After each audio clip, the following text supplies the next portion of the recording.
Merci à vous pour votre fidélité à cette émission Vos Animaux, le rendez-vous des amoureux des animaux, qu'ils soient domestiques ou sauvages. Bonjour Marine Drouin. Bonjour. Merci Bonjour à tous. beaucoup d'avoir répondu à mon invitation. Marine, vous êtes zoothérapeute. Cela signifie que vous faites de la médiation animale auprès de publics qui peuvent trouver un soutien, une aide dans la relation avec l'animal. Est-ce que vous pouvez nous expliquer votre métier ? Alors oui, en effet, je suis zoothérapeute, j'interviens dans différentes institutions, mais également dans mon cabinet sur les Vignes, où je reçois avec mes collègues des petits enfants qui ont des problèmes, des troubles d'apprentissage ou qui ont été diagnostiqués HPI ou TDAH par exemple, et on va les aider. Peut-être faut-il nous expliquer de quoi il s'agit. HPI, TDAH, je ne suis pas certaine que cela parle à tout le monde. Oui, tout à fait. Alors, HPI, c'est donc des enfants qui ont été testés à haut potentiel intellectuel. Oui. Le TDAH, c'est le trouble difficile de l'attention, avec ou sans hyperactivité. Et donc, tout cela peut être dépisté grâce à un bilan psychométrique. D'accord. Voilà. Et donc, on va aider ces enfants avec et autour de l'animal pour les aider à surmonter des difficultés du quotidien ou à l'école. D'accord. Donc, ce sont des enfants qui rencontrent souvent des problèmes relationnels, des problèmes pour communiquer avec les autres, que ce soit dans leur cercle familial ou également dans leur scolarité. Voilà, ça peut être un manque de confiance, ça peut être des difficultés à se faire des amis à l'école, par exemple, ou à gérer ses émotions ou son agitation motrice. Est-ce que vous pouvez peut-être aiguiller les auditeurs qui nous écoutent ce matin et qui se disent, tiens, peut-être que mon enfant ou mon petit enfant est dans ce cas de figure, quels doivent être les petits signes qui peuvent alerter en fait les parents ou les grands-parents ? Alors, ce qui peut alerter la famille quand un enfant a des difficultés, ça peut être la difficulté à gérer justement ses émotions, à partir dans des colères extrêmes, à ne pas gérer une frustration ou à ne pas comprendre ce qu'on essaie de lui expliquer. Ça peut être aussi une agitation à l'école qui justement pose des problèmes sur tout ce qui va être capacité d'apprentissage. Puisque être debout, s'agiter sur sa chaise, ça peut poser problème aussi bien pour les camarades, mais aussi pour cet enfant qui, lui, n'a pas la possibilité, n'a pas d'outils pour pouvoir se canaliser et écouter ce qui se passe en classe. Comment se déroulent les séances que vous réalisez avec les animaux, puisque on a bien compris que finalement dans la prise en charge de ces enfants, il y a une prise en charge globale dans laquelle intervient l'animal, ou peut intervenir, puisque c'est pas systématique. Et c'est dommage d'ailleurs. Donc les animaux sont éduqués et formés et ils vont être, lors des séances de zoothérapie, un véritable support, un vecteur de communication. Ça peut être aussi une source de réconfort ou de motivation pour l'enfant. Et nous avons créé en fait différents outils issus des neurosciences cognitives qu'on a réadaptés pour travailler autour et avec l'animal. Donc avec l'animal dans un premier temps du zoothérapeute, donc un animal qui est formé et auquel on a déjà appris à aller chercher, à réconforter, qui est vraiment éduqué. Oui, c'est votre auxiliaire en fait. Voilà, c'est exactement ça. C'est mon collaborateur, c'est mon équipier, c'est vraiment mon collègue. Donc lui, il va vraiment être une source de stimulation, de motivation, un support réel pour l'enfant. Mais on travaille toujours autour et avec l'animal, et autour des neurosciences cognitives pour pouvoir justement donner des outils à l'enfant par le biais de l'animal, certes, mais des outils qui lui seront utiles aussi bien dans son quotidien qu'à l'école. Et une des prises en charge qu'on aime faire à Zouka, c'est vraiment commencer par l'animal du thérapeute qui va être lui formé et éduqué, puis ensuite faire venir l'animal de la famille pour pouvoir continuer, si vous voulez, la prise en charge, continuer à ce que l'enfant en fait puisse avoir ses outils aussi bien à la maison. Voilà, donc il y a une continuité à la maison avec l'enfant et son propre animal. Comment ça se passe dans la prise en charge de ces enfants ? J'imagine que vous devez travailler conjointement avec des psychologues, avec différents corps de métier. C'est une approche globale. Exactement, c'est une approche globale. Donc nous, on est plusieurs au cabinet. On a Maëlia qui est psychologue et qui s'occupe de faire donc des bilans psychométriques. Alors qu'est-ce qu'un bilan psychométrique? Je vous remercie Marine de nous expliquer avec autant de précision. Alors, qu'est-ce qu'un bilan psychométrique? C'est le nom qu'on donne à un test de QI.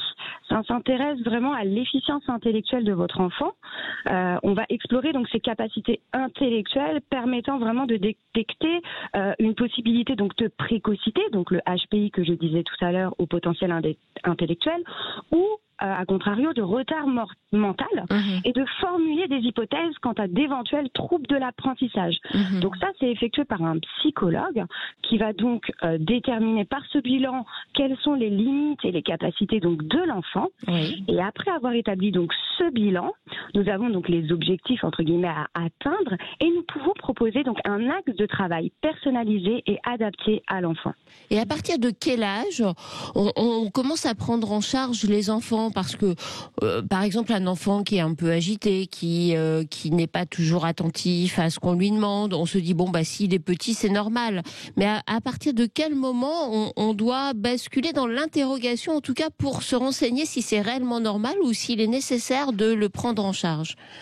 Alors je dirais que c'est au cas par cas, mais à partir de 2 ans et demi, 3 ans, il existe des bilans psychométriques qui sont normés pour ces enfants au plus jeune âge. Mais généralement, les parents s'en rendent compte à l'arrivée en CP parce que les troubles de l'apprentissage et les difficultés scolaires se révèlent vraiment à l'entrée en primaire. Mais vous pouvez, en tant que parent, totalement commencer à vous orienter vers une psychologue pour passer soit un bilan psychométrique, soit une analyse, on va dire, sans parler de bilan pur et dur, qui permettrait donc d'accompagner votre enfant, mais aussi d'accompagner le parent, parce qu'on n'en parle pas souvent, mais le parent se retrouve aussi en difficulté, il ne sait plus comment aider son enfant, il ne sait pas vers quel professionnel se tourner, et on est là aussi pour accompagner le parent. Oui, puis on ne met pas toujours des mots de compréhension, en fait, des problèmes que l'on perçoit chez son enfant, c'est souvent difficile, et parfois c'est un long chemin aussi avant de comprendre que derrière une attitude, il y a un trouble qu'il faut gérer. Oui, c'est vrai que c'est pas forcément évident de mettre des mots dessus. Des mots et des mots, on entend. Et que du coup, se faire accompagner, ça semble être une bonne idée, mais on n'a pas toujours, cette démarche dans un premier temps. Et souvent, elle arrive tardivement. Donc, quand je dis tardivement, c'est à l'entrée en primaire, mais on peut quand même aider l'enfant et l'accompagner du mieux qu'on peut avant l'entrée en primaire. Ok, on va écouter le témoignage justement d'une maman qui s'appelle Ludivine. Bonjour Ludivine. Bonjour Natacha. Merci beaucoup d'être avec nous Ludivine. Ludivine, votre témoignage, et vous allez nous expliquer votre situation familiale, mais votre témoignage est très intéressant et vous connaissez bien Marine pour justement travailler avec elle, pour aider votre fille de 9 ans qui s'appelle Evan. Oui. Racontez-nous dans quel cadre vous en êtes venue à faire de la médiation animale pour Evan. Alors nous, donc on a une petite fille qui a bientôt 9 ans, qui a été diagnostiquée à 4 ans, qui a donc à la base une maladie orpheline qui s'appelle le syndrome Phelan-McDermid et dont l'autisme est une conséquence. Et c'est une petite fille également qui ne parle pas. Donc on a mis en place pendant quelques années toute une prise en charge globale, comme vous venez de l'expliquer. Qu'est-ce qui vous a alerté au départ avec Evan, quand elle était plus petite?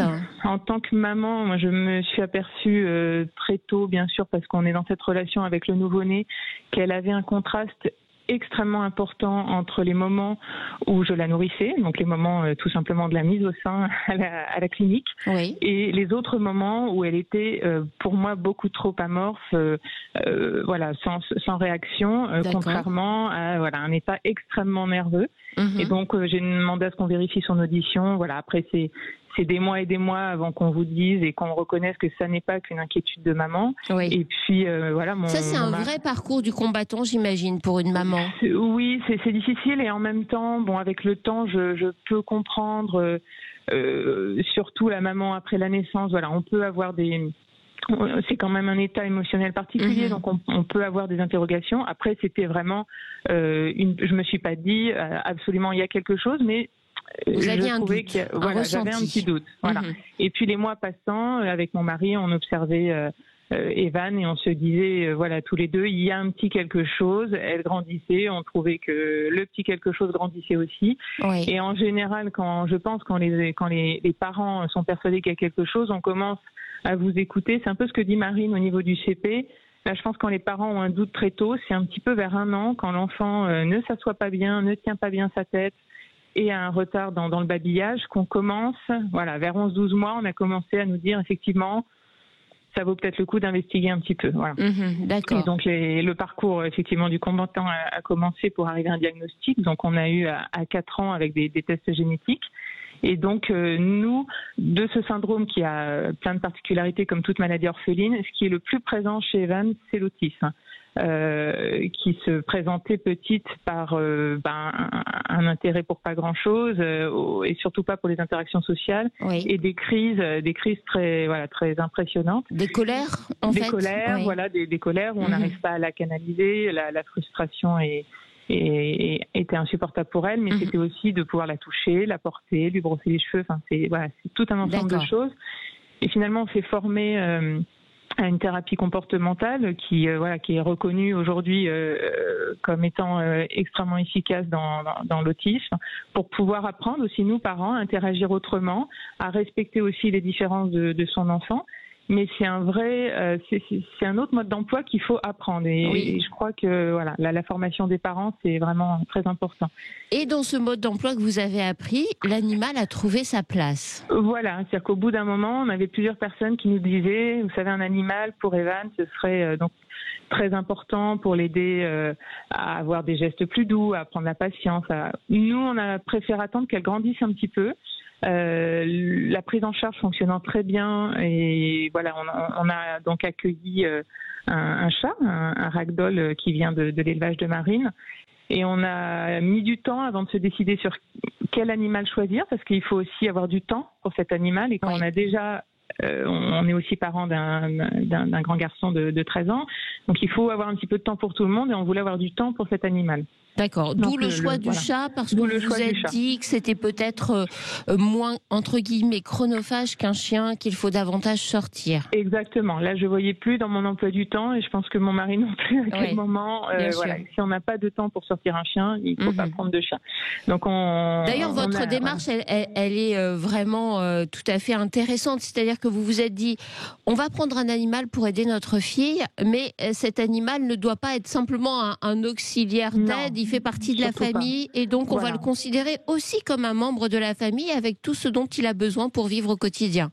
Exactement, et de l'inclure vraiment avec une vraie place. Et ça, c'est important, je pense, pour tout enfant neurotypique, comme on dit, donc qui n'est pas porteur de différences, de troubles ou de handicap. C'est-à-dire que c'était important aussi que notre fils fasse partie de l'aventure, que tout tourne pas non plus autour de sa petite sœur, et qu'ils comprennent aussi qu'il y a le plaisir et il y a aussi les obligations. Et je crois que c'est très important quand on accueille un animal de comprendre que ça crée aussi des obligations. Il a des besoins qu'il faut satisfaire autant que les nôtres. Alors, grâce au conseil de Marine vous a orienté vers un petit chaton qui a quoi maintenant, un peu moins d'1 an, c'est ça ? Qui a 1 an. Qui a 1 an. Elle s'appelle Rose. Donc, c'est une petite chatte ragdoll. Oui. Comment s'est passé le choix, Marine ? Pourquoi Rose et pas un autre, en fait ? J'imagine que vous n'avez pas fait ce choix au hasard. Non, j'ai pas fait ce choix au hasard. J'ai attendu aussi que les chatons grandissent pour vraiment être sûre de moi. Et j'ai surtout beaucoup écouté donc la famille, ses besoins, ses attentes, son mode de vie. C'est une famille qui est calme, mais qui peut avoir donc avec Evan des moments d'énergie assez importants et soudain, et il me fallait un chat qui ait des capacités d'adaptation assez particulières, assez rapides, pour pouvoir être dans cette famille. Donc elle est calme, mais elle a des moments speed, et elle a une capacité d'adaptation extrêmement, on va dire, facile. Voilà, facile et rapide. Comment ça s'est passé, Ludivine, l'arrivée de Rose dans votre famille, et comment surtout Evan a-t-elle réagi ? Alors, ça s'est extrêmement bien passé. Je remercie Marine. Voilà, ça me fait très plaisir de pouvoir la remercier aujourd'hui sur votre antenne parce que c'est une réussite grâce au choix aussi. Quand on a rencontré Marine la première fois, il y avait 2 petits chats sur lesquels elle s'interrogeait. Et puis quelques temps, voilà, quand on est reparti, quelques temps après, elle m'a dit finalement ce sera Rose. Et je crois que c'est une réussite parce que Rose c'est effectivement très bien adapté à Evan et inversement. C'est-à-dire que Rose ressent quand Evan peut avoir des moments effectivement moins doux, un petit peu plus speed, et elle sait très bien se faufiler et aller se réfugier sur l'arbre à chat et revenir, parce que c'est ça qui est épatant, c'est qu'elle revient vers Evan quand Evan est plus apaisé, à un temps plus calme, et le jeu peut reprendre. Donc Evan était. Est-ce que vous avez remarqué, Ludivine, un changement aussi de comportement d'Evan qui a dû finalement, peut-être instinctivement, s'adapter aussi au comportement du chat pour bénéficier de cette relation sociale avec le chat qui doit lui faire du bien et lui faire plaisir? Voilà, c'est exactement ça, c'est qu'elle fait des efforts avec Rose qu'elle ne fait avec personne. D'accord. C'est-à-dire qu'elle sait, effectivement, il y a quelque chose qu'on n'a pas eu à expliquer, puisque Rose réagit, et je crois que c'est une des sources les plus motivantes pour Evan aujourd'hui. Donc elle sait très bien s'adapter pour voir Rose revenir vers elle. Donc elle a acquis beaucoup plus de douceur dans sa manière d'interagir, et nous on en bénéficie aussi. Oui, c'est bien. Du coup elle s'aperçoit que quand elle est plus douce, on reste plus longtemps et le plaisir peut s'installer plus longtemps. Elle a appris la patience, parce que quand Rose n'a pas envie de jouer ou n'a pas envie de se faire câliner, il faut qu'elle attende. Oui. Et ça, c'est des choses qu'on ne peut pas forcer. Donc finalement, c'est vrai que ça se met en place naturellement. Donc on trouve qu'elle est plus douce, qu'elle est plus patiente. On a instauré un petit rituel, j'expliquais à Marine il n'y a pas longtemps, du soir, où au début Rose se disait, clairement était un petit peu en stress, mais on y est allé bien évidemment en douceur. Et maintenant c'est très instauré, où Rose attend au pied de la porte d'Evan le soir, et je l'allonge auprès d'Evan. Elle bouge pas pendant 30 secondes, et Evan sait que c'est un petit temps où elle doit être calme pour pouvoir dire bonne nuit à Rose, et ensuite elle s'en va, et c'est un temps vraiment génial où on se régale. À vous écouter, on a l'impression que Rose a aussi compris que Evan était une petite fille différente, et qu'il fallait avec elle peut-être avoir aussi une attitude adaptée.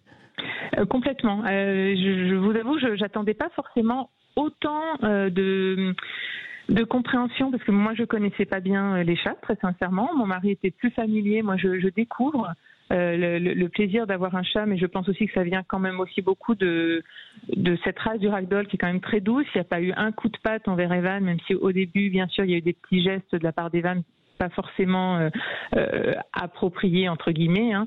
Jamais Rose a porté un coup de patte, mais par contre, voilà, elle se faufile.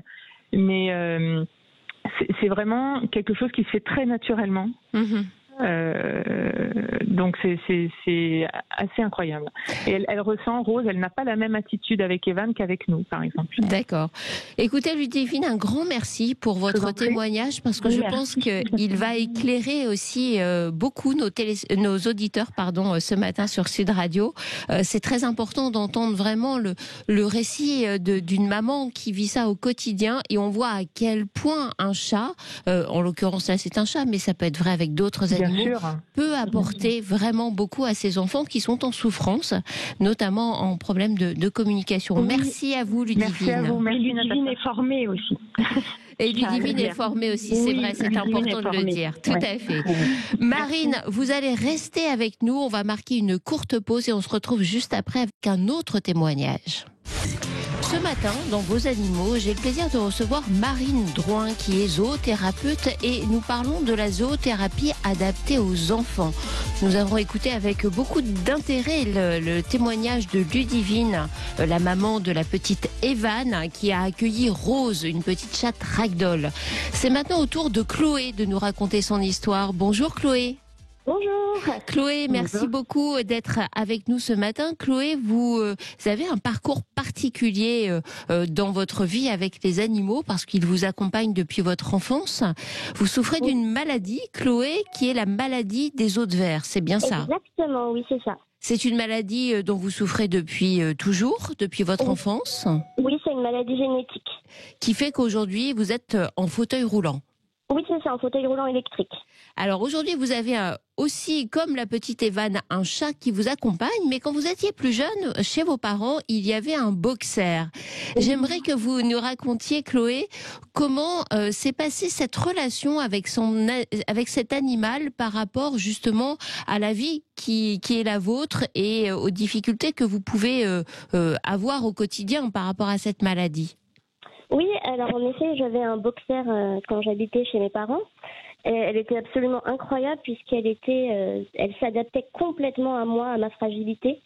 C'était assez incroyable, c'est-à-dire que autant avec mes grands frères, elle pouvait être un petit peu fofolle, très joueuse. Comme etc. le sont généralement les boxers, voilà, d'ailleurs. Exactement. Alors qu'avec moi, c'était complètement l'inverse. Ça a été d'une douceur incroyable. Comme je ne pouvais pas me baisser pour être auprès d'elle, elle montait sur mes cale-pieds avec ses deux pattes avant pour se mettre à ma hauteur. Enfin, vraiment, elle était incroyable. Elle avait été éduquée pour ça ou c'est venu spontanément ? Alors non, du tout. J'ai eu beaucoup de chance, je pense. Elle a su tout de suite, on l'a eu lorsqu'elle était bébé. Et elle a grandi avec moi et du coup, je pense qu'elle a su d'elle-même s'adapter à moi, à ma différence. Et psychologiquement, moralement, que vous a apporté cette présence animale à vos côtés pendant ces années d'enfance ? Parce qu'aujourd'hui, vous avez une vingtaine d'années. Mais donc, vous avez toujours été accompagné d'animaux. Est-ce que ça a été un plus dans votre ressenti ? Oh oui, toujours. En plus, moi, à cause de ma maladie, j'ai eu beaucoup de fractures, donc beaucoup d'immobilisation à la maison.